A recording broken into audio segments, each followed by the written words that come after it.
Hello, I am Neeta Sharma from Brain League Learning. Today we will understand Bohr's atomic model in a clear, visual way suitable for grade 12 CBSE and NIOS students.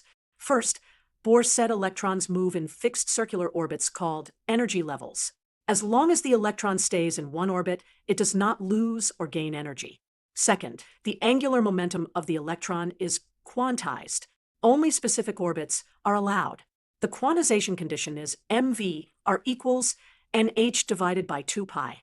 Third, electrons can jump between energy levels by absorbing or releasing energy. Upward jump means absorption. Downward jump means emission of a photon. The photon energy equals h nu. Now let's look at the important formulas for hydrogen-like atoms. The radius of the nth orbit increases with n squared. The electron speed decreases as n increases. The energy is negative and becomes less negative as n increases. When electrons fall from higher orbits to lower ones, they produce spectral lines. The wavelength is given by the Rydberg formula.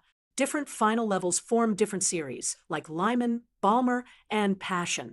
Finally, let's remember the limitations of Bohr's model. It works only for one-electron atoms.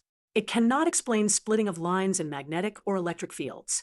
It ignores the wave nature of electrons and violates the uncertainty principle.